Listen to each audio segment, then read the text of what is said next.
Welcome, everybody. I am J.R. Dawkins. Welcome to this S.O.A.R networking event for tonight, November the 21st, 2022. So today we're going to be talking about how to multiply your money. And each quarter we try to have a networking event and we have a different topic. The previous quarter, we focused on the hospitality industry, specifically on food and the hospitality space. Our other board member here, Chef Andre, led that one, and he had some wonderful chefs that joined and were really giving us education on just great ways to diet and talking about nutrition and just really kind of giving us good ways to edify ourselves and how to make sure that we are being healthy with what we eat and ways to prepare those. If you're on mute, please mute. All right, so mute. I know, but this one doesn't. hold on. So yeah, so that was a prior one. So tonight we're going to be focused on financial literacy, and basically wanted to give a high level. We do have an hour and a half together this evening. We do have some guests that I'm gonna be speaking with on the panel that are going to be kind of giving us point of views from their backgrounds, their professional experience. And the goal here is to help people. What I want everyone to walk away with is, just some ideas and thoughts as to how you can put your money to work. All right, so that's the high level there. Trey, can you take the pillow off of that? All right, so jumping right in, I'll start with just introducing myself, and then for the panel, I'm gonna introduce the panel as well. Board members, if you're available and you wanna say a quick hello, please do so. All right, so I'm J.R. Dawkins. I am one of the board members of S.O.A.R. And S.O.A.R, we are a nonprofit that's focused on bringing education and new opportunities to our youth, both in the virtual space, but we started off in New Jersey, Roselle. That's where our founder is from, Rosie McCamery. And we have currently a couple yearly sessions that we do with the youth. We have a yearly session that's focused on business and entrepreneurship. We have another cohort focused on hospitality and travel. So our goal is to edify our youth and give them that extra, expertise and mentorship that they need, that they could take to be young, successful entrepreneurs themselves. So I work at Yahoo. I'm a senior product manager by day, and outside of work, I'm a professional photographer, and I'm into all things digital. I love technology. Also an advisor of a Web3 startup, Event-11.22.22. Just a little bit about me. So I want to jump to our first panelist here, DeAndrea Robinson. You able to come off mute and provide a little intro for everyone here?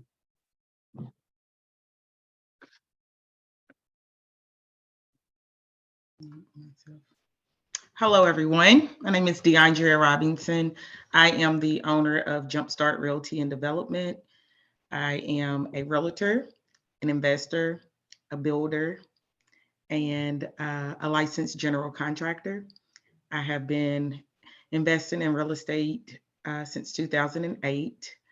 And I am also a high school colleague of Rosie. So we've known each other for a long time. So it's a pleasure to be here today and to be able to share some knowledge with you all. Thank you so much. Awesome. Thank you so much, DeAndrea. So we will be talking about that, the topic of real estate as we get into it. So definitely looking forward to that. Our next panelist here, we have Tevin Facey. Tevin, can you take a moment to just introduce yourself and tell us a little bit about what you do? Yep. So how you guys doing? My name is Tevin Facey, co-owner of Essentials ABC Solutions, co-owner of Millionaire Essentials, and a host of different other companies as well. I am an entrepreneur, business owner. I've been in the financial literacy space for about 2 years now. Been researching and just putting my mind to it for about 5 years. I've owned real estate for about 3 years. And just really, putting my mind to expanding into becoming a better business owner at the end of the day. So one of my main niches is funding, right? I'd have a lot of relationships with banks. And with those relationships, I am able to get a host of my clients funded primarily.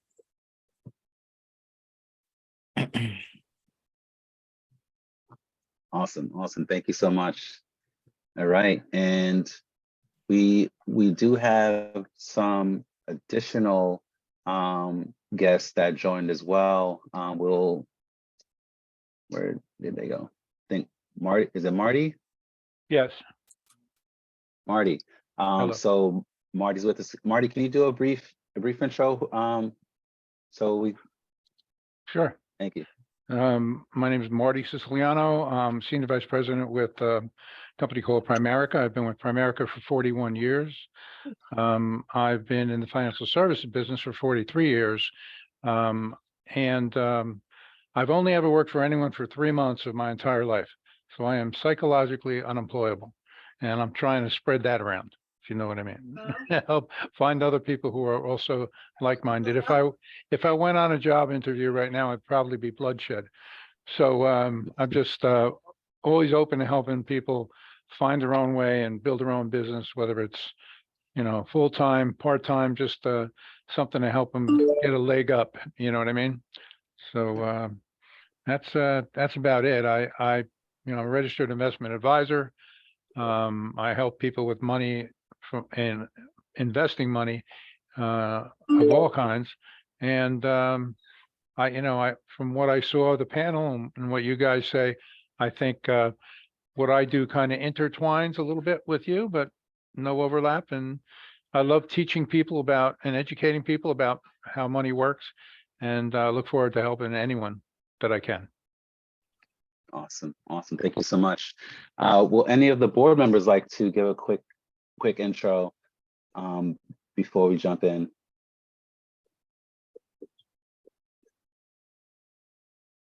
All right, I know everyone's it's family time. So the dinners are being cooked right now. Kids are being fed. so all right.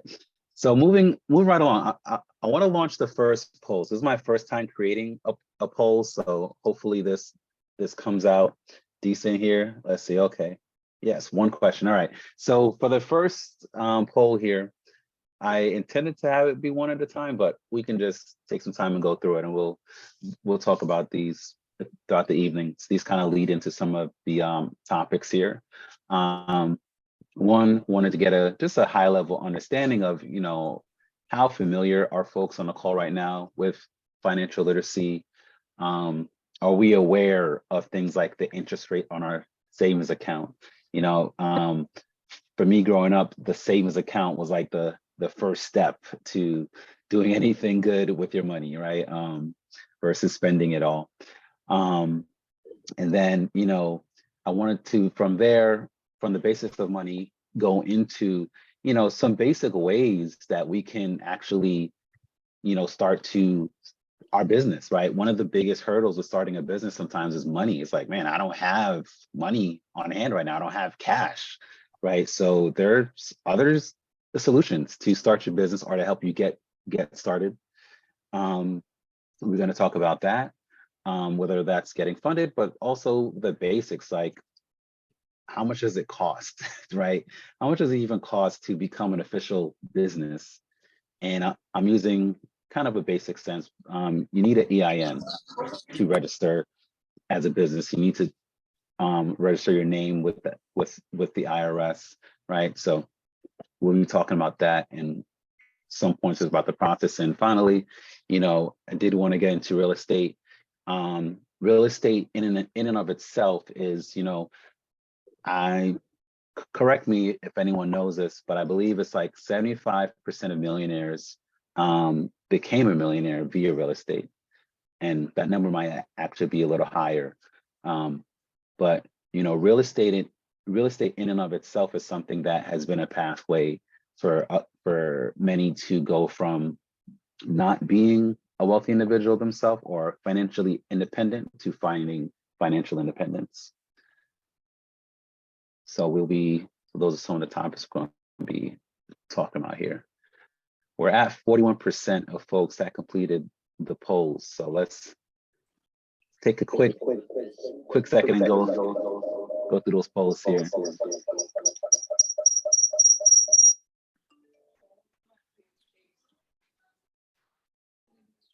Okay, I think Tevin was just switching over on his devices here. Yep. Yeah, All sorry right. about that. That's all good. So far, based on the live polling results, everyone at least knows a little something about financial literacy. So that's awesome. That's good to hear. And then a good portion, actually, you know, are the ones that are leading their circles of influence. That's awesome. That's good to see. We have some folks here that either doesn't have a savings account at the moment or might not know their interest rate. So I threw that in there because, you know, there's some passive ways you can start to just make your money work for you. And off the top, I thought of a savings account because there's some savings account that just give back a little more than others.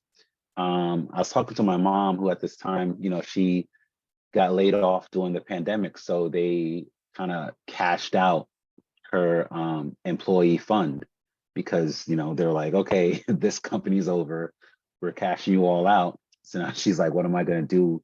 You know, am I going to do an IRA, so on and so forth? So there's a certain amount of cash that she put into an account to kind of hold for the things that she needs to spend on. So I said, Mom, it's a good amount of money. How much interest are you getting in your savings account? She's like, I don't know. I'm like, because you have a good amount of money to put in a savings account, I would suggest you do a high yield savings account at minimum, because you're going to be getting interest that's going to be bringing you some kind of value there. Definitely, if you have a savings account and you have a rainy day fund via savings account, please look into high interest savings account. That's the first gem for tonight. Capital One is, I think our Capital One is we're at 3% interest on our savings account, 3%. The interest rates do change based on the federal interest rate, but at least just get your money into a high yield savings account if it's going to be sitting there for some time. All right. So I kind of broke up the topics for tonight. I call these traditional passive investment methods, meaning these are things that you can do where, you know, you set it up and you don't really have to worry about it every single day. You kind of set these things up, you put your money in, your money grows in interest. Marty, I know you mentioned did you say you're a licensed financial advisor? Yes, I'm a registered investment advisor, but yes, licensed, obviously, yeah. Okay. Is there anything missing from here in terms of some of the passive places one could just kind of sit their money to just have it be safe, no risk, and it's growing in some sort of interest? Well, I don't know about safe and no risk, but mutual funds are a great place. They bounce around a little bit, but you know, as long as you're talking about a little long term, that's good. And then the only thing that I would say is missing are what are called managed accounts, and they're kind of like mutual funds on steroids. So if you have a little bit larger piece of money, you can go into a managed account, but otherwise you got it pretty much covered here, for sure. Okay.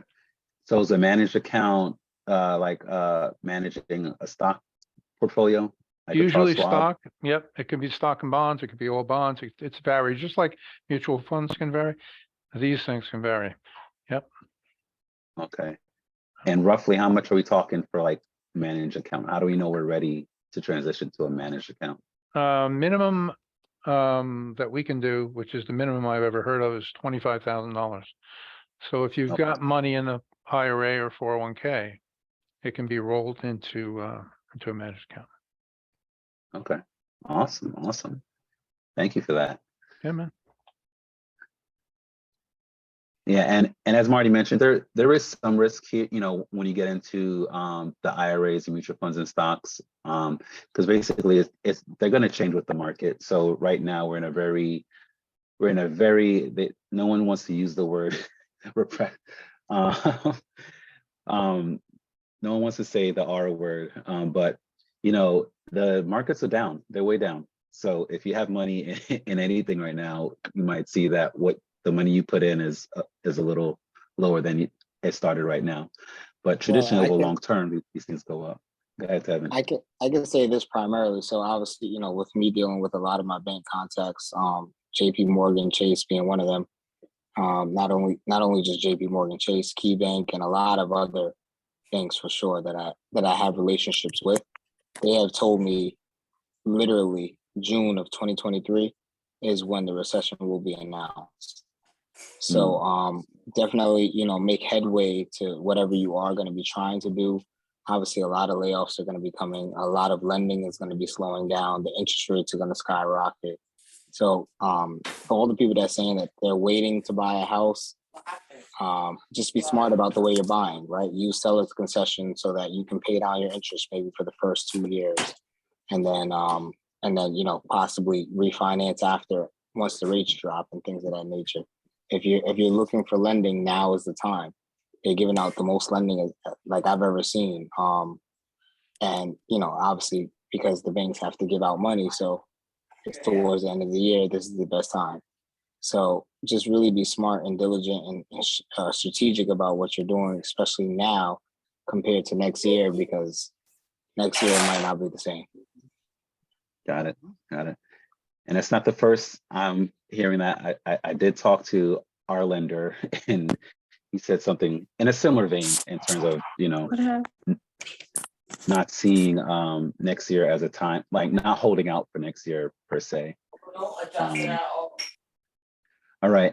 So yeah, I mean, not going to spend too much time on this one here, but just wanted to throw this out there so that at least if there's anyone on the call that wasn't familiar with these methods of investing, you can get familiar with these. A certificate of the deposit, that's usually, there's a time frame on how long the money is held. You can usually get that from your bank, and they give you kind of a locked interest rate based on how long you put the money in. So you put $1,000 in, they'll give you a rate, 5,000, so on and so forth. And it can be for different time periods. So these are just some options beyond just having a high yield savings account. Because the goal is to have your money, you know, growing in interest in some form versus just sitting under a mattress or sitting in a checking account. You do want your money to be working for you at minimum in a savings account that has the best interest that you can find. Any questions on the first topics that we started with? You could drop them in the chat. If you have any questions, drop them in the chat and we'll definitely get to them as we move along here.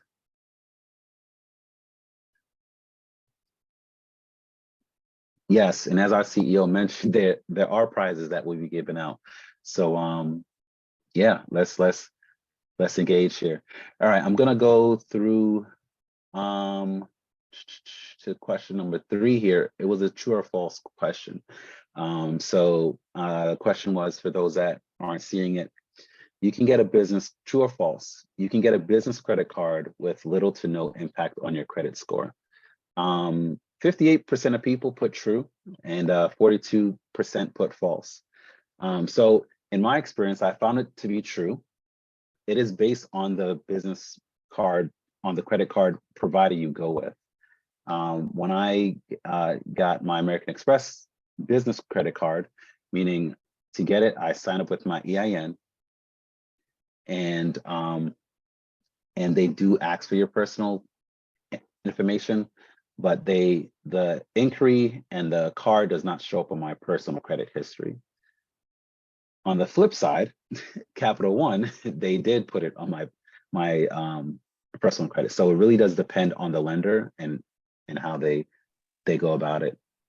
So for Capital One, Discover, TD, those three banks, if you are going to go for business credit cards, I would suggest and advise not to go with those. The Capital One Spark cards, the Discover It business cards, and the TD, I forgot the exact name. I think it's the TD Cash cards, Cash Rewards or something like that. Those ones specifically will show up on your personal credit. So cards you should apply for, BHG, Bankers Healthcare Group, Chase, Bank of America, Citizens, any regional banks, right? We're in Jersey, so like Valley, Provident, who else? M&T, like those specific cards, they can give you high limits. As well, there are a lot of no-doc programs that you guys should look into. If your business is over 2 years, they can, give you up to a certain amount without even having to show documents. And that's literally what we do for our clients and charge a success fee, because we've built those relationships in regards to making sure that each and every client that now once we bring them in, it's a no-brainer on pushing them through. Obviously, we don't guarantee success, but we obviously have a higher chance of it. Cool. Yes. And Tevin, if you don't mind dropping some of those in the chat so that folks can scroll through and get back to what you mentioned there, the list of banks that you recommended for your business credit. Hey, JR, I'm sorry. This is Rosie. So one of our scholars is on the line. One of our virtual business and entrepreneurship scholars, our top scholar for the fundamentals course, is on the line, and he had a question, if we wouldn't mind answering. Yes. Okay. Yes, Jeremy. Yeah, you asked what would we suggest for people under 18 if they want to start some method of investment?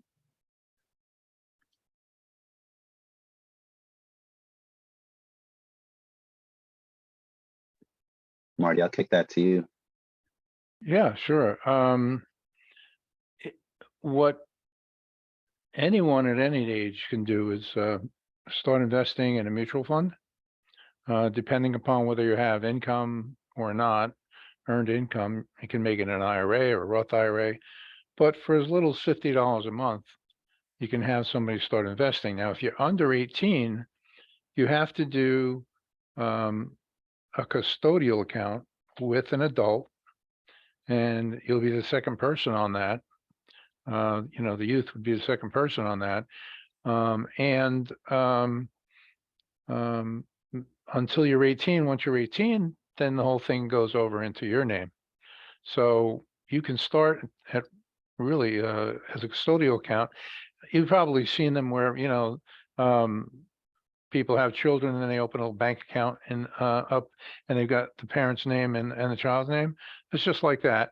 Only you can do it with a mutual fund if you want to. And it's a great way to get somebody into the habit of saving and using these kind of investments, getting a little experience with it, like I said, for as little as $50 a month. So. Awesome. Thank you so much. Yes, great question, Jeremy. Thanks for asking. All right. So I wanted to start to transition here because I feel this is gonna be a good chunk of the conversation here. So some other ways to invest your money and put your money to work is by starting your own business, right? And I know for many, it it can seem daunting. It's like, man, starting a whole business, like it can seem like such a big task to do. Um, my first business that I started, honestly, was taking pictures. It was a passion of mine. I enjoyed doing it. And I didn't actually plan on it being a business. People just were asking me like, oh, you take good pictures. Could you take a picture of us? Could you take a picture of this? Could you take a picture of that?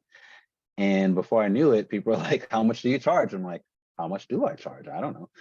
So I'm in college and I just recently graduated out of college and I got into photography. I got a mentor who was doing photography professionally. So I kind of attached myself to him and said, literally, like, teach me everything you know. How does this camera work? How do I do it? How do I work the camera? So I knew how to, get the image that I want, but when I got a professional camera, I just needed to learn, better how to use it.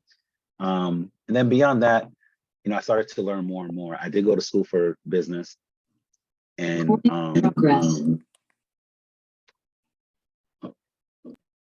sorry, I did go to school for business, but starting my own business as photography was kind of a learn as you go kind of situation. So real estate investing, I would love, Deandra, if you can share your story. Let us know how you got into what you're doing now, and some of the things that you learned as you got into it. Sure. I would like, I I guess I would say that starting in real estate kind of came naturally. It's not something that I um, thought that I would be doing as a profession.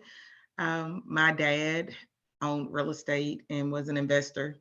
He bought his first property when I was about 7 years old. So I was around investing.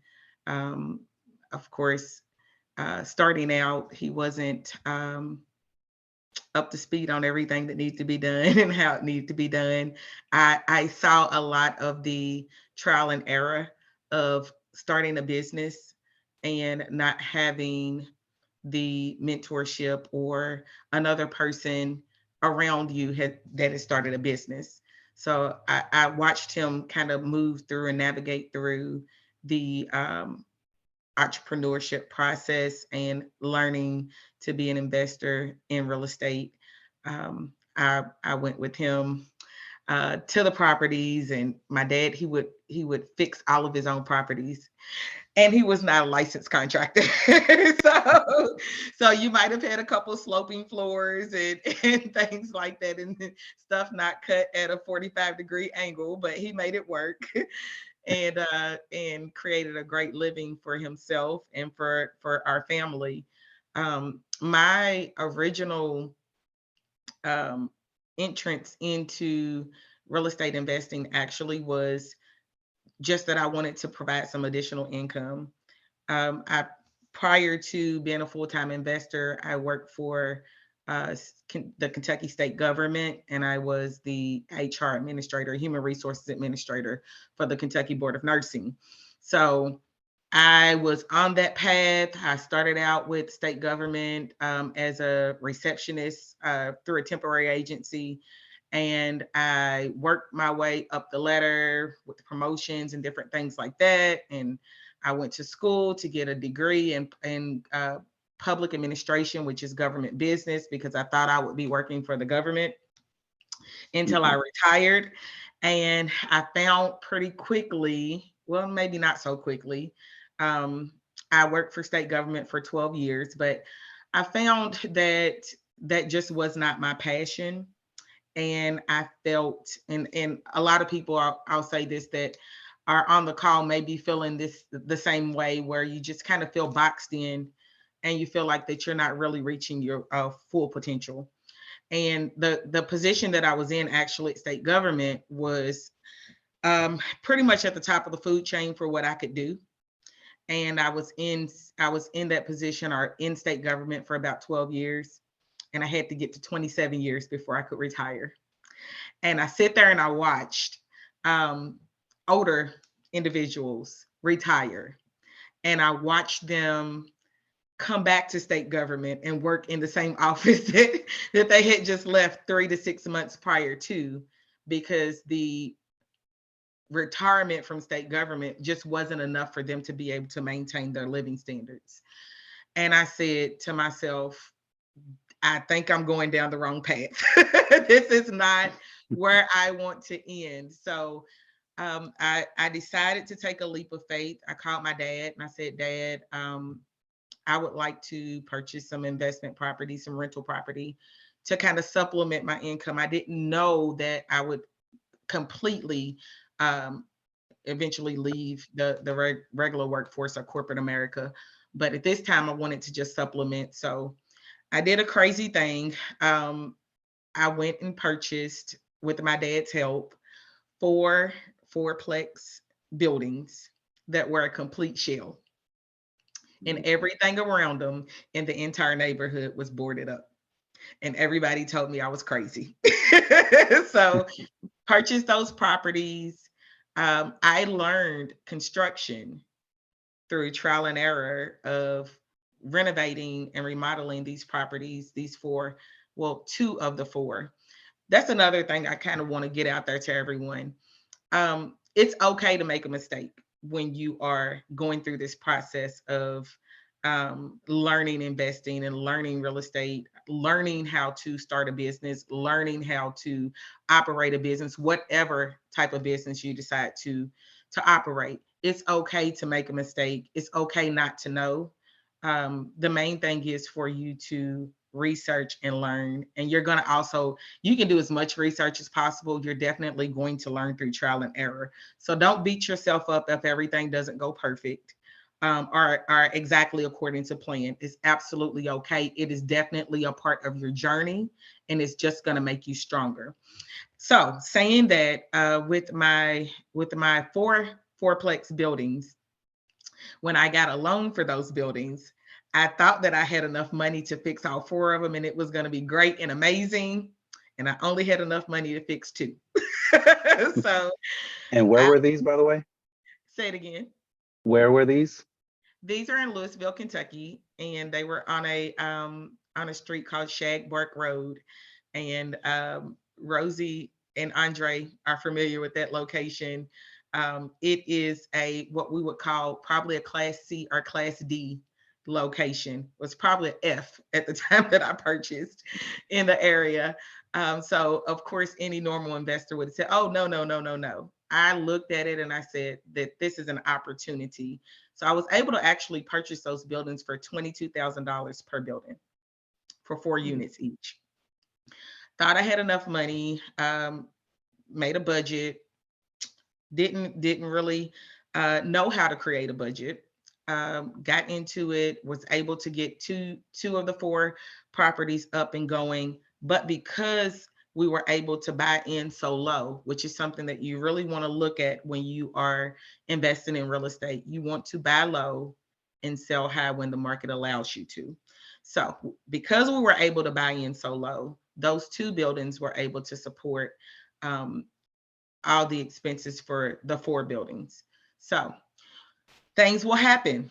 I want you all to just have some patience, persistence, and be willing to be in it for the long haul. We are 2 buildings. We thought, okay, we're going to be able to get to these maybe in the next 2 or 3 years and get started on working on those and get those up and running. Well, lo and behold, a copper thief decided to come through the neighborhood and completely demolish the 2 buildings. So they literally went from salvageable to, oh my God, what am I going to do with this mess? Wow. I never was able to get those 2 buildings up and going, but they were a blessing to us. I continued to do some research, learned about different opportunities that were available in the city. In the midst of that, I bought another building across the street for $30,500 and learned about a program with Louisville Metro government, federal dollars, community development block grant. I actually created a full-scale project, not only for my properties, but adjoining our other properties within the community. And I kind of created this community involvement group with the neighborhood association. This area was highly infested with crime and drugs. So we got the police involved, we got the church involved, and we created our own community with people who felt like that they couldn't live. They didn't live in a place that had community. And we were able to get some funding, myself and another one of the one of the owners in the area. And I was able to continue to do a little bit of extra work to those 3 buildings. And of course, I do want to tell you all, there is money out there. It's harder now to get free money than ever before, but there is money out there that is available. There's home funds, there's community development block grants. These are usually sent out by your local government, housing department, and they're usually sent out by something that's called a NOFA. It's a notice of funding application, which is what we were awarded. We were awarded $210,000, and I was able to take that money and reinvest it into the properties. There was an obligation to those funds. I had to rent the units on an affordable housing standard for 5 years and maintain the properties in good standing. So we worked through that. Go ahead. And I want to ask you a question about that point that Sure. you mentioned. During that time, those first 5 years, was it profitable at all? Was it a break even? Were you losing for those properties that you had to rent at the affordable housing rate? Absolutely not. To be very honest with you, most of the people that most people actually qualify, believe it or not, under the affordable housing guidelines. They have different guidelines. So there is what they call 80% AMI, they have 50% AMI, and they have 30% AMI. What I use, and a lot of people don't, this is kind of an unorthodox way of looking at investment, but I looked at the property and said, I need to be able to maintain this property for at least 5 years. And I need the property to be self-sufficient. So I wouldn't say target group, but I was open to, and a lot of landlords are not, to work with voucher programs. So Section 8, there's other vouchers, the Veteran Affairs vouchers. There's other voucher programs that will assist people with being able to pay their rent. That when you're dealing with a NOFA project, a home project, or a community development block grant project, you want to work with people that are utilizing these voucher programs, because it's a win-win situation. You're actually creating affordable housing for people that need it, and then you're also meeting the guidelines and the requirements of staying within the 80% to 30% AMI requirement. So it's a win-win situation and a good way to actually be able to accomplish that goal. Awesome. I want you to keep this energy. I'm sorry. I'm looking at the time, but we got some questions in the chat, and I want to make sure that we get to those as well. Sure. Okay. All right. So yeah. So Jeremy, Jeremy asked some great questions. Let me just share for those of you guys that are not. Jeremy's one of our top scholars, and he asks, what's your belief on whether or not college is necessary for people interested in real estate, investing, starting a business?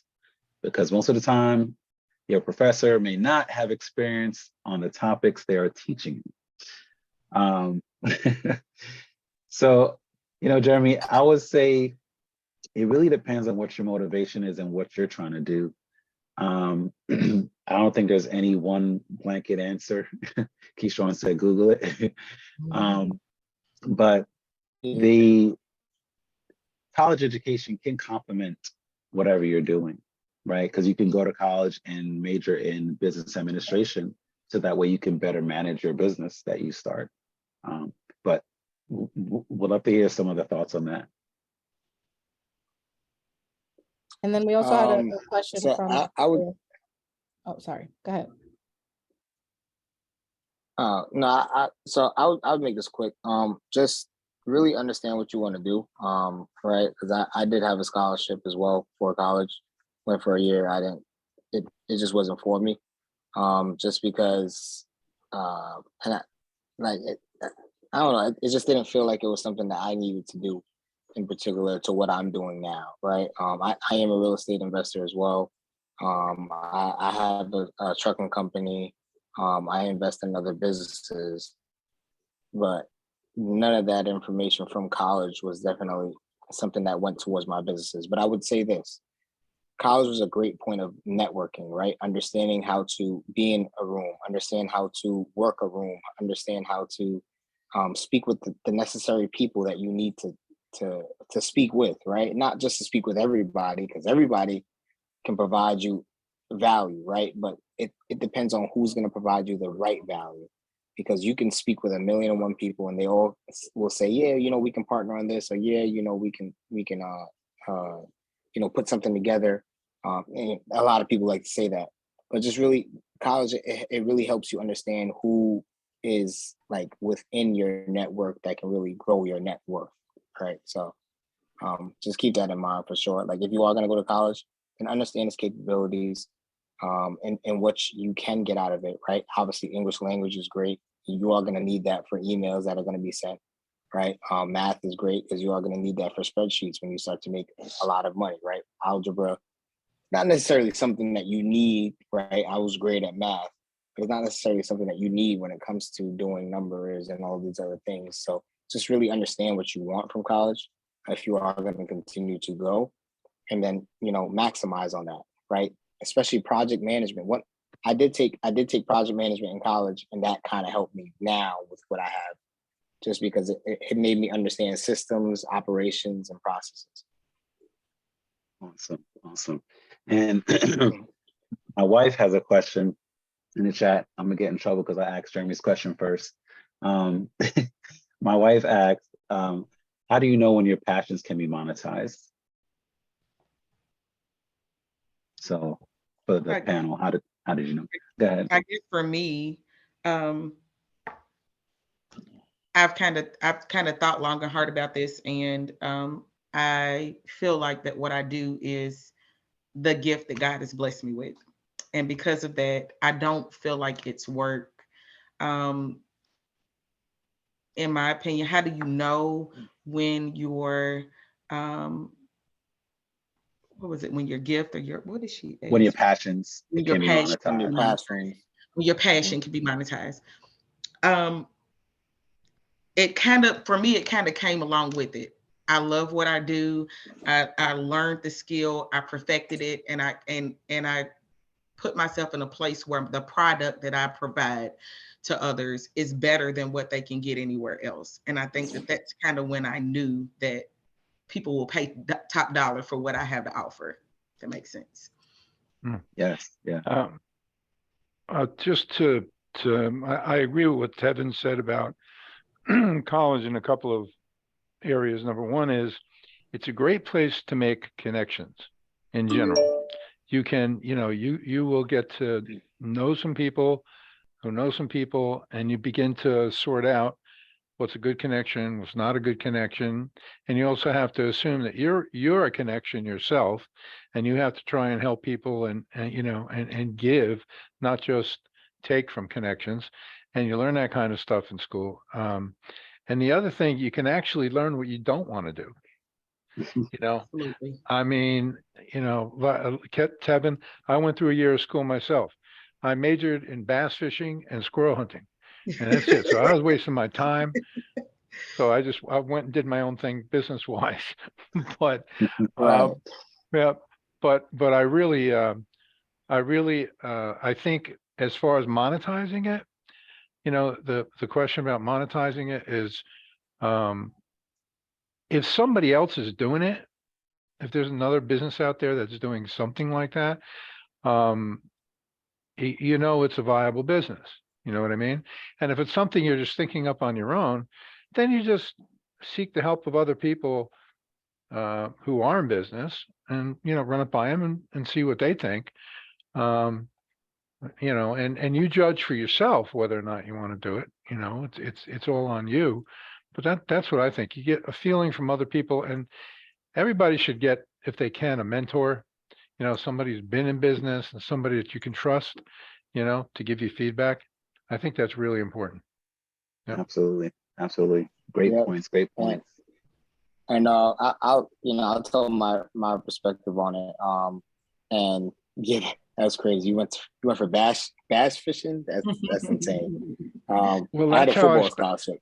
that's how I spent my time. What is He's supposed to be in class. Yeah, right. Right. But no, when it comes to like monetization of what you're doing in regards to what your passion is, right? And I figured this out, and in a sense, my passion aligns with my business, right? So my passion is, in a sense, to help the community get past, right? Get past whatever it is as far as investing, as far as making some type of money, right? Not everybody's going to be a business owner. I completely understand that, but we all have to be investing, because at some point, our $100,000 salary is not going to make it, right? If we can invest into something, you know, even buy a business in the neighborhood, take a cut on the percentage, have somebody else operate it, but you're still making money. Now that $100,000 a year salary becomes 150 or 170. You can now send your kids to school wherever you please. You can now help them with extracurricular activities and all these other things, because right, it's not just about you, it's about your generation at the end of the day. So that in a sense is my passion. The way I was able to monetize it is because I also found a skill of mine, right? Building the relationships and learning about how to use business funding to help everybody. So my passion, exactly, my passion was scalable because I was able to understand by using a skill and passion and putting them together so that it can really work, right? And it's not just about the money portion of it. I get paid from it, which is great, but it is something that my purpose is involved with it. Absolutely. Yeah. Thank you. Thank you all for sharing. And one of my good friends, Keyshawn, was able to hop on. Keyshawn, if you had a moment, I thought it'd be interesting if you shared also kind of, okay, like when did you know that your passion was going to be your full-time job, and what is it that you do? Well, right now I'm laying in bed putting my daughter to sleep, so y'all got like about 2 to 3 minutes. All right. She gotta go No to worries, sleep. no worries, no worries. I mean, my to talk about my passion, I would say that my pain, and my experiences in life, college, you know, making mistakes, trial and error brought me to the people in my life, the ones who left, the ones who stayed. That journey took me to my purpose and my passion. Coach, you know, and I'm an author, you know, best-selling author, so a lot of books. You know, to this day I still sell, you know, a lot of books. I speak, I travel, I do TV, media. And these are things that I never thought I was gonna do, you know, when I first started out writing books. You know, when I wrote my first book in 2012. But yeah, and the thing about the journey of entrepreneurship is that you don't know, right? We just have these big ideas and these big goals and these big dreams that we know where we want to go, but we don't know where God is going to take us. We don't know which direction it's going to be, but we know that there's going to be a goal. We just know it's going to be an end goal. And I think that's the beauty of it, the mystery behind it, but the fact that we know exactly where we want to go, and the failure of it all, because we all question ourselves. Probably, I mean, I do. I question myself like almost every other day, knowing that I'm going in the right direction and stuff like that. But and then I wasn't to go to the monetizing part. You know, I didn't know that I was monetizing. I wasn't monetizing anything. I remember my first speaking gig. Somebody they offered me 2,000. I was like, what? To speak for like 30 minutes? Say no more. I want to do more of this, right? And I started doing more and speaking more. And then social media came along, and then Facebook came along, and then Facebook is paying you to monetize your videos. And I'm like, so I could talk about relationships, and because I talk about relationships and love. My books is on self help. So now it's like I can talk about love, relationships, give advice to people, and y'all giving me like a check between like 15 and 35 grand. every month. Like, okay, I'll do it. So it's like I didn't expect that. I just kept on working at it, and I kept on working at it when it was free. And then eventually, my passion got monetized on social media, because of my hard work and because of my efforts and because I never stopped, because I was passionate about it. Sometimes, like when you stop and you off and on, you're not passionate about it, man. I was doing this for decades, like for free, but and it's a beauty behind it because you get to check every day to wake up and go on a reel or put the phone up and just tell people good morning and just speak, what you love to do. And I think that's the beauty of it. That's it. Awesome. Thanks for sharing. Yeah, Keyshawn is a best-selling author, motivational speaker. And yeah, I mean, for him, it was a transition from something that was just personal to him, experiences, and it transitioned into helping others, which transitioned into it becoming his full-time. So there's another question in here that I want to jump to. Sorry, go ahead, Tevin. I did have one more thing to in regards to the real estate side, because I know we haven't gotten into the investing portion of it. And I know I did tell you I had to leave probably by like 8:15, so I did want to say this. Corporate housing is definitely great for a lot of people that are starting in real estate, right? Obviously, there's a lot of other ways that you can make some money in real estate. I have a 4-family currently, and I only rent 2 of my units for corporate housing, and I make close to $7,000 a month just with that alone. And I have a long-term tenant in my other unit, and my last unit I've just demoed. But corporate housing, with short-term rentals and mid-term rentals, you guys should definitely start looking into it, right? Medical professionals, people that are traveling for corporate jobs. Obviously, if you're in the necessary areas, where my house is, literally just that one town specifically is 1.3 million people searching, because that's where a lot of their jobs come out of, right? Nurses and anesthesiologists and a lot of other people, just in regards, right? Medical students, medical professionals. So, right, like I said, I've been dealing with real estate for almost 3 years now. Investing in Cleveland, selling Florida, and then back to close to the hometown, Jersey and New York, because I have a property in New York, I have a property in Jersey. So corporate housing is definitely the best of both worlds, because you're also going to make sure that your property is clean, and they're going to take care of it, right? And they're only there for maybe 2 or 3 months. It's just a perfect simile. Awesome. Yes, I definitely heard about that corporate housing. Yeah, it's amazing. I wanted to get to this. There's another question here. How do you find balance monetization? I guess it's between monetization and hoarding. You said, I find that everything these days has a price attached to it. So where does entrepreneurship and sharing information meet? I could say this. So I know I'm going to come off of mute a lot, because I want to just provide you guys as much value before I even be able to leave. With the split of each, right? So a lot of people do a lot of free lives, like, obviously on Instagram, on Facebook, doing free webinars. Like I do a free webinar every Sunday, right? Literally on the information that I teach inside of my academy as well. And it does happen like this a lot. People still feel like the information that you're giving is still not valuable enough, but yet it was something that they never knew. So it's very hard to gauge in between. So as well as, yes, I do get paid for my mentorship, or I get paid for my services, I still do give out as much free information as I possibly can, right? My Instagram reels, I tailor it around to be informational, right? My lives, any live that I hop on with somebody else that has another audience, I try to tailor it around it with giving as much information out, right? Because it is necessary in doing so, because like I said, a part of my purpose that's involved with my passion is making sure that people get this information so they can get out of the situation that they're in.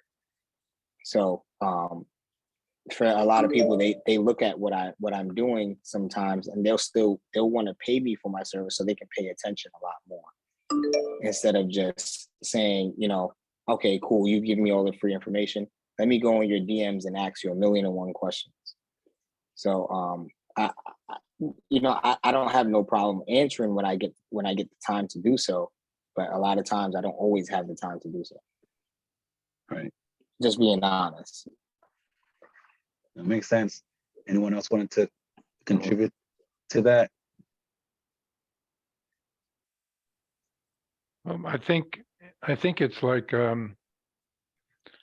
you do with kind of charity. You give as much as you can, but you can't give everything. You don't want to become a monk or anything like that and just give all your worldly possessions. So the balance is really, you maintain the lifestyle that you want. And then when you can help other people, you help other people, because you can't do it 24/7. That won't work. So you find whatever is a balance for you and your family, and you make it happen like that. And people understand too. People understand you can't be just totally given. You know what I mean? That's unreasonable to assume And that. you gotta think about it like the airplane, right? When you're on the airplane, and let's say if you're going down on a crash, if your daughter is right next to you, your son, you can't help them until you're able to make sure that yourself is available first, so that you can help them. So that oxygen mask, that the pull down, when you need to make sure that you're breathing so that you can help your daughter or your child or your loved one to breathe next, you have to help yourself first so that you can help others. So I'm not saying that helping yourself first means, oh my God, you need to gouge off people's pockets, but you need to just make sure that you give yourself a great balance. I don't like saying a good balance, a great balance of, yes, sharing as much information as possible, but then there are some things that you have to charge for. And even when you give a lot of information, a lot of people like, I'll say this because I know it, because I do literally free webinars and people come back and ask me the same thing, and they have the recording. 80% of the information is not retained. 80% of the information that you give is not retained. So that 20%, they'll take it and they'll try to run as much as they can with it. But a lot of times they still have to come back to you for the other 80. And if you feel as if your service is warranted enough, then yes, charge them. But if you feel like it's something that they have the recording, just specify to them, hey, did you rewatch the recording? Oh, no. Okay, so you should probably rewatch the recording. I definitely did mention it. And if they come back to you again after that, then that's when, it becomes a thing of, like, I've given you the information. How much more can I help you for free? Right. Deandra, did you want to add to that? Okay. All right. Aaron, did that was that answering? Did that answer your question? Was there any other thing that you wanted to add to that? I believe that was Aaron, right? Might be moving along. All right. Just wanted to talk to question number 4 on the poll. But before that, wanted to give out the first prize here. So Rosie has some prizes for folks here. So the first person that actually popped up that wanted to sign in, Bensley. Bensley was the first person that popped up when I had the Zoom open.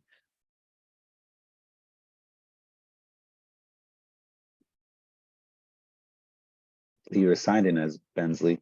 So Rosie, you could let Bensley know what they won. Thank you, JR. I will let Bensley know what he won. Hi, Bensley, are you there? You have to be online to win. Congratulations to Bensley. I hope we're saying that right. Are you there? Responded in the chat. Responded in the chat. Good evening, everybody. All right, so he responded. Bensley, you, for being the first one on the line to log on this evening, you will receive a $25 gift card from Amazon. So congratulations to you, and thank you so much for your diligence. Oh, he's from Abraham Clark. Okay, one of our scholar schools. Awesome. Right here in Roselle, New Jersey. Congratulations, Bensley. Stay on the line afterwards so we can get your information so you can get your gift card. Awesome, awesome. Congrats, congrats. He said his counselors, one of his counselors sent him the link. So your counselor didn't help you increase your wealth already. All right, so wanted to just real quickly go through question 4 on the poll. How much does it cost to both form your LLC and get your EIN from the IRS specifically?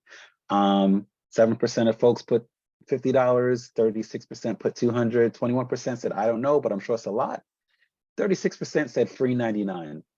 So technically, to register your business, to declare with the federal government, the IRS, that you want to, this is your business name and this is your structure, and they'll give you your EIN. It is absolutely free. All you need to do to do that is go to irs.gov. And it's one of the top links there, register your business, and you can get your EIN. You can, now some cost does come in with the next step. If you want to, when you're ready to register with the state that you're in, the state is going to charge you a small fee to do that. But for this question here, getting that EIN, you can get your EIN for free 99. The question number 5, Anthony said it's always the state. Yeah, the state wants their money. Question number 5, which form of renting usually generates the most money annually? I put usually because there's some specific situations that might, cause one to be more than the other. 43% of folks said long-term residential renting as the one that would generate the most money annual. 21% said month to month. 36% said short-term rentals. From what I've heard and seen, short-term rentals seem to be the one that could really offset the balance there on annual. Deandra, do you want to speak to that? I would definitely agree. Short-term rentals would be and as well as corporate rentals, similar type of situation. You have typically higher rates of rent and shorter periods of time. So you are able to multiply or turn that unit over a little bit quicker. So for example, vacation homes, Airbnb type of situation, you may have a person come in and stay in a house for a week and they're going to pay $5,000 for that week. And you might do that 2 or 3 times, over the course of a month. Well, if you actually rent that property as a traditional rental, you may be able to rent that same property maybe for $2,000 a month. So when you look at that, a potential of $20,000 a month versus $2,000 a month, a short-term rental would definitely be most beneficial. Absolutely, absolutely.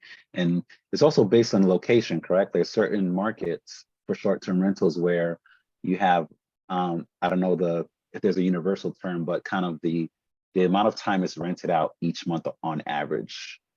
Yes, there are different local regulations that can stifle short-term rentals.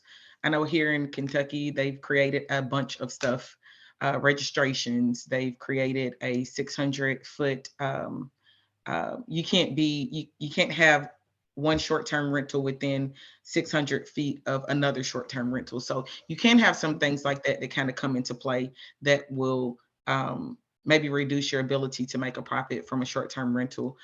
Places like Vegas, Florida, New York are historic for great potential for a short-term rental because those are vacation destinations. People are always going to those places. Don't be afraid to invest outside of your area where you live. You can always get a property manager to kind of handle the situation and handle the house. So property manager, I just want to pause on that right there. My perception of being a real estate investor kind of blew up when I learned what a property manager is and does. Can you share a little bit, just like what is a property manager and how do they allow you to own property outside of your hometown or state? Property managers are amazing. They deal with all the crap. So, they collect the rent. They deal with maintenance issues. They deal with disgruntled tenants. They're literally the barrier between the person that owns the property and the tenant. Um, Property managers specifically can be very, very valuable in short-term rental situations because of the high turnover rate of the individuals that occupy the property. Yes, and traditionally, it seems like property managers really just take a cut off the top. So if there's a certain rate, they're Yeah. just going to take a percentage of that. So it's not even like you have to pay them up front. You're paying Absolutely. them as revenues being And generated. it's so worth it typically, and it varies from location to location, but you're looking at somewhere between 8 to maybe 15%. And when you look at the grand scheme of things for what they actually provide, it is a drop in the bucket for the peace of mind and for you to be able to scale and grow. Because if you're spending a lot of time dealing with tenant issues, maintenance issues, and those things, you're not able to go out and find the deals. You're not able to go out and find the funding. You know, those are the things that you need to focus on as an investor to grow. So Yeah. property management definitely is a great option. And a lot of people, even family I know close, have avoided real estate investment because like, oh, I don't have the time to deal with the headache of tenants. And when I learned about property management, like, wait, you don't have to deal with the headaches. The property manager does that. You can just be the CEO and focus on the business side while the property manager takes care of that. I had to deal with evicting a tenant. And that was time consuming. I'm going to court, I'm filling out documents and doing all these things, time. And when I got to the court date, there were property managers on the line. Like, I'm the property manager of so-and-so. I was like, wait a minute. So they're not even here. I didn't have to be here. You can So, also hire a real estate attorney to handle that as well. And typically they charge, a couple $100 to handle that situation for you. So even if you decide you don't want to do a property management situation, but you don't want to deal with the eviction process, which can be a daunting task, you can always go to a real estate attorney as well. awesome. One more question here. Two questions. So Nancy asked, which advice can you give somebody going to the military after high school, how to manage their money? So advice for managing their money. So Nancy, you're saying the money you will be getting after you come back or after you sign into the military, how to manage it?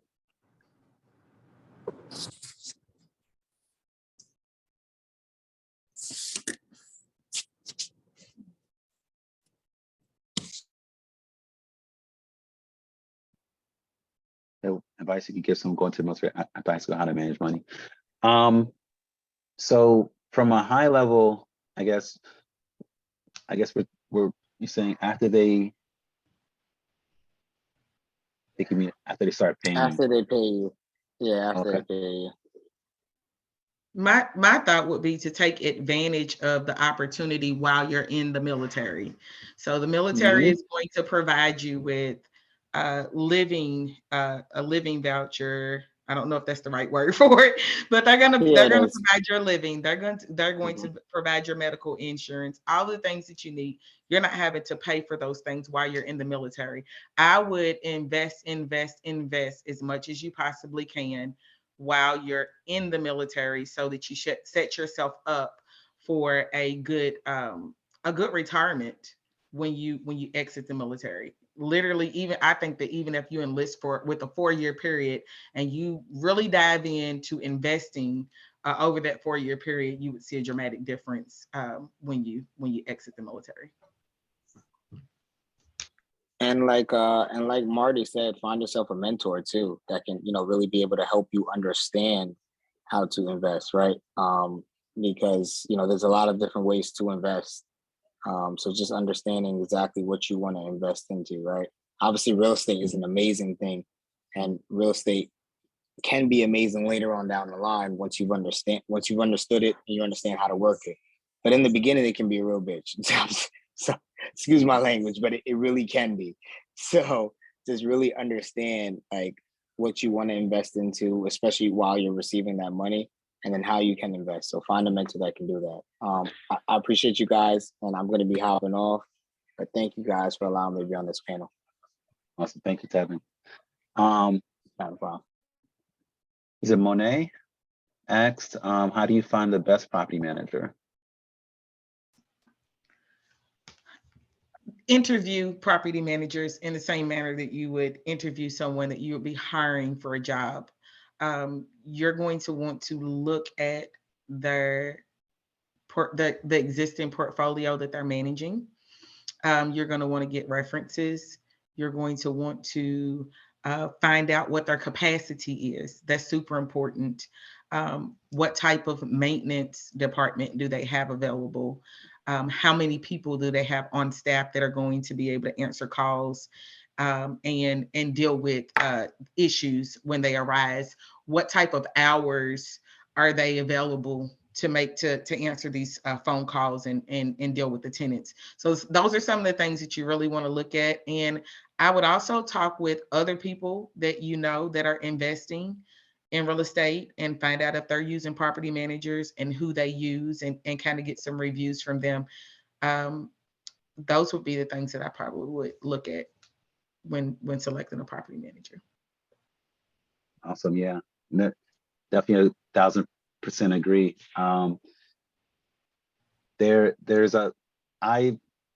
Real estate's at the top of my list for investing. Now that I've dabbled in it a little bit and have learned, I took some courses on it. I would encourage everyone here to do the same. You know, if you're interested, look into it, because for the most part, you know, if you have an income, you have a good debt to income ratio, you can get started and then, you know, you just scale from there. And real estate, you don't have to be a property owner. You know, I also have on here fix and flip, or some people honestly have looked at places where the property is cheap right now, and they might buy and hold and just hold it for a year or two. And maybe they bought it cheap for 25,000, and then if the market goes up, it could be double that price in a year or two, and you sell it. So there's different ways to go with the real estate investing. Leon asked, how do property managers get paid? They get paid a percentage of the rent. So for example, if the rent is $1,000 a month, the property manager is charging 10%, they would take $100 off of the rent, and then they would send you the difference, the $900. And they typically property managers actually make those deposits into your account. So are they write a check? So put the funds into their account, their escrow account, they'll write a check out to you. So literally the property manager should be doing everything. All you should be doing really is collecting the check. All right, so you could be on the beach. I do want to say one thing specifically, and I'll make it quick, but this is a jewel that I really, really kind of want to drop to everybody regarding the fix and flip versus the long-term buy and hold type of situation, and the dynamic that the approach that I've used with that to really get myself to a situation where I can be 100% financially free with extra money in the bank. Fix and flip, for example, is a good way for you to gain lump sums of money. So I'm able to do them maybe a little bit cheaper because I am a licensed contractor, but we'll purchase a property, we'll fix it, we'll flip it, we'll earn a lump sum of money. Say you earn $50,000, $60,000 on that as a return on investment with your flip. So you make $60,000. What I have done over the years is literally take that $60,000 and I may take $30,000 of that and go buy a property. It might cost me another $20,000 to put that property together and get it ready to be rented. But at that point in time, I've invested about maybe $50,000 into the property. The property is 100% free and clear. I don't owe anybody on it, and the rents are 100% profit. So I've done that over and over again. I've actually utilized the fix and flip as a method to gain free and clear properties and be 100% debt free. So you're saying you would purchase for 30,000 cash out of Mhm. the next property. Yes. Okay. So you may have a little bit of money left over from the flip, you know, $10,000, $20,000 at a time. Put that in your account or put that into another investment, IRA, et cetera, that so that it grows, or like you said, a high yield savings account so that that money grows. But as you're building your portfolio, one of the things that we want to try to stay away from is risk. I know we only got 8 minutes, so I'm not going to make this forever. You want to stay away from risk. So the more liability you have, the more potential for your business to fail. So this method that I've kind of created has put me kind of in a position where I can't fail. The worst case scenario is I'm just not collecting rent, but I don't owe anybody. Awesome. Awesome. Rosie has a question here. Is it true that investors can flip homes and sell them to the buyer, who would then potentially be responsible for the taxes that are incurred as a result of the renovations without them knowing? Is it true that investors can flip homes and sell them to a buyer who would be responsible for taxes that are incurred as a result of renovations? Rosie, are you talking Oh, about yes, property yes. taxes? Properties are going to increase in value. Yep. Home buyers need to be educated. So Yes, when please you're going, educate us. home buyers need to be educated. So when you're going into a situation of home ownership, a house that has been flipped, for example, if the investor purchased that house for $100,000 and they put 50,000 into it and they sell it to you for $225,000, when they purchased the house, the value of the property tax typically was around $100,000. So they would be paying taxes on that property at that existing rate of $100,000. When your sale is reported to your entity, your property tax entity, they're immediately going to change the assessed value to your sales amount. So if you've purchased that house for $225,000, you're going to be paying taxes for $225,000. You should be prepared for that though, because if you're getting a mortgage, typically your lender should be utilizing your sales price to determine what your potential tax amount is going to be yearly, and dividing that into 12 into the year and holding that into escrow so that you're not left holding the bag at the end of the year. But yes, anytime that there's a sale, it is reported, and whatever that sales amount is what your property tax is going to be based off of. Awesome. Great question. And I had on here commercial real estate developing and building. I wanted you to kind of, like, I know it's at the end, but just from a high level, the differences between what we talked about, the renting, the flipping, and commercial real estate. So is this something for beginners? Can people begin here? Is this something more so you'll say, hey, start off with the others and then Start once off you're nice and warmed small. up? Start off small and scale up. I would start off with residential. And the reason why I say that is because we all understand houses. We live in them. So you understand housing, you understand what it is required to have a home. When you get into commercial, you're getting into a totally different type of building. You're getting into totally different type of codes that are required for the building of this commercial property or the development of an existing commercial property. It can be super expensive. And one of the things that all of us can attest to is that Amazon and all of these different online places are kind of diving in and really taking over the brick and mortar aspect of business. So you want to be real careful about what type of business or what you're taking this commercial space for and what it's going to be used for, and if it's going to be viable over time. That's something else you want to look at. We always know that people are going to need housing. So housing is more of a sure bet than commercial. Commercial can bring you some big bucks though. Thank you. My cousin mentioned commercial real estate.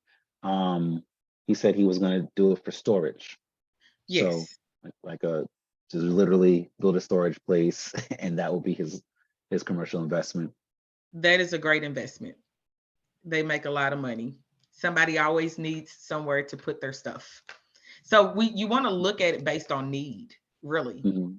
So what can I create that people are always going to need to use? And Right. if you can create something, whether it be residential or commercial, then that's the route that you need to go. But I think storage units, they're definitely one of the big up and coming areas of commercial real estate that people are looking into at this time. Awesome, awesome.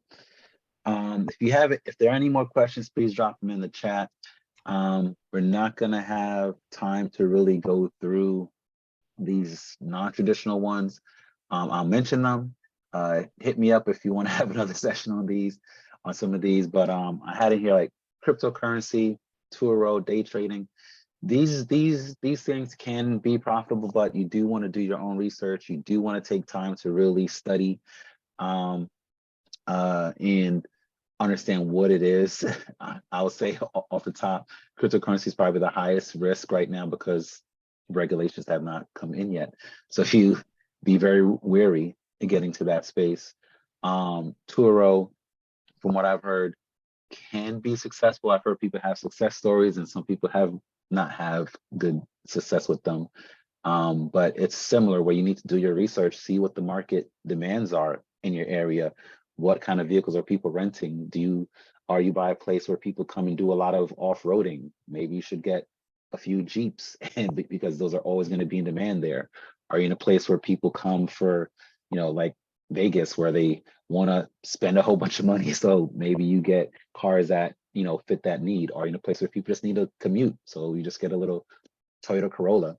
So Turo can be, but definitely want to do your research on the market, connect with others that are in that business, and let them give you some pointers.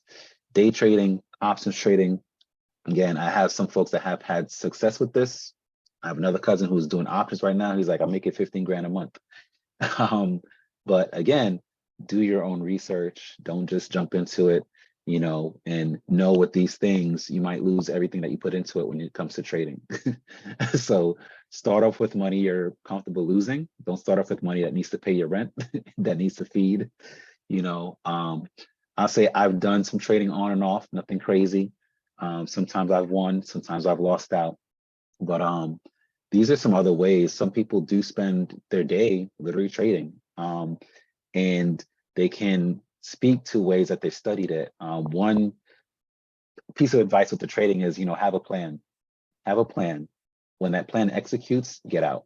So if your plan was to put in 100 and get 200 and you got 200, get out. Because if you get greedy, you go to negative 200. So if you're getting into trading, do your own research, have a plan, get in, get out. But from the top level, you can Google this, SMART goals.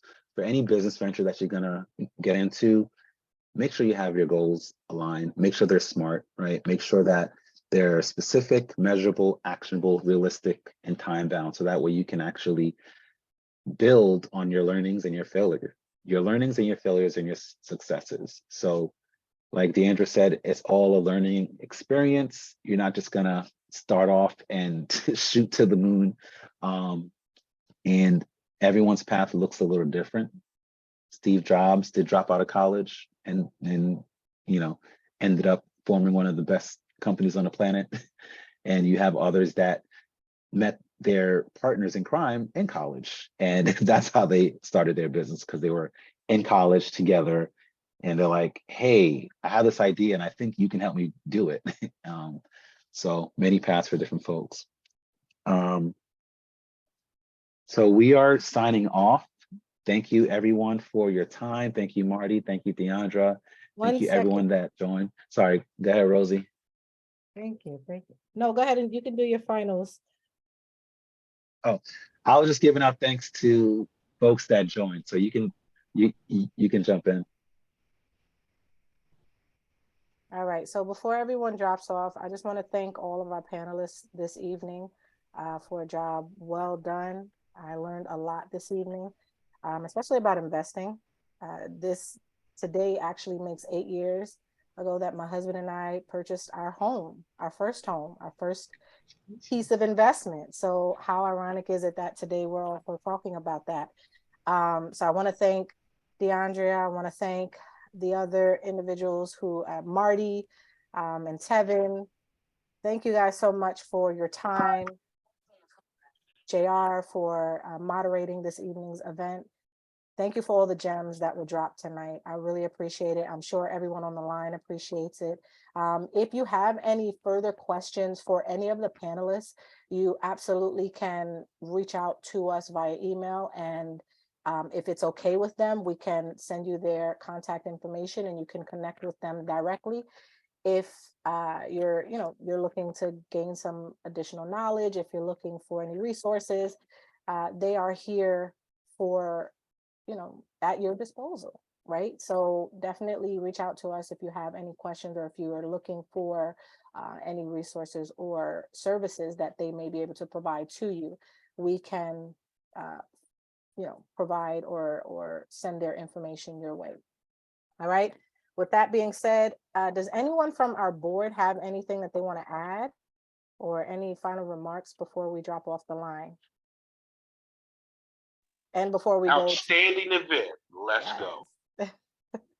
Says our COO, Andre Blassingame. All right, so before we drop off, we do have one final gift card to give out to one amazing winner this evening. Again, thank you all so much for your time and for giving us this opportunity to share this platform with you all. We have these events hosted every quarter. This is our final one for this year, but we will be back in the first quarter of next year. So between January and March, look out for us.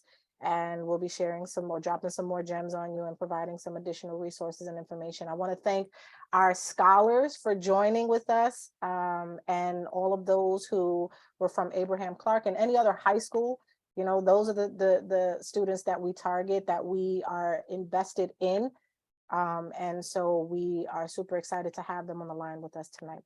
That being said, I am about to drop this set of instructions into the chat box. Once you read it, go on and drop that number down. Here we go.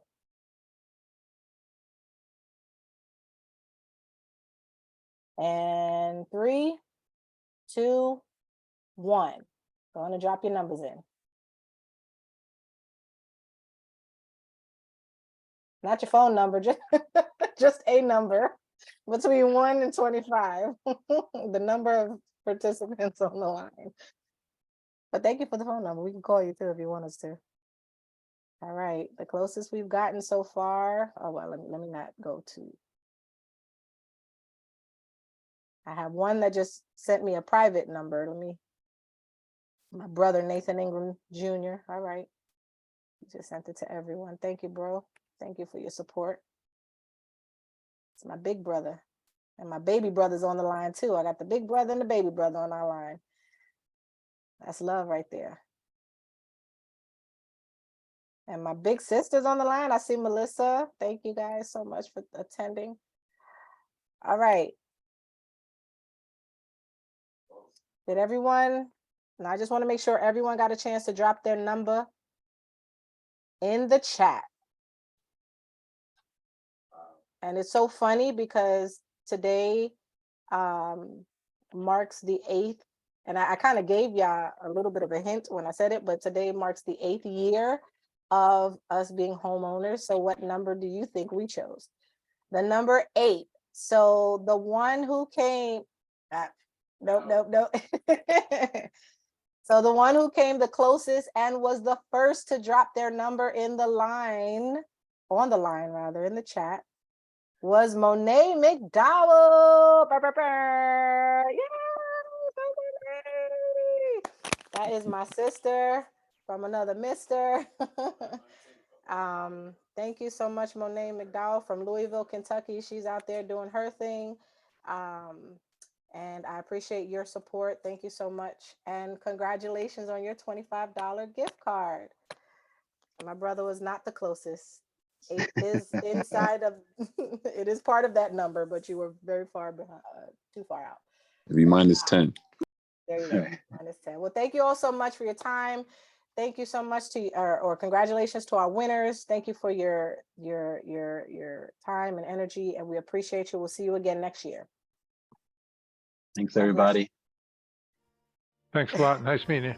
Take care. Thank you, Marty. Thanks, Yes, Marty. ma'am. Bye-bye. Good Talk to you later, night. JR. Bye-bye. All right. All right, if our SOAR board members and DeAndrea can stay on the line.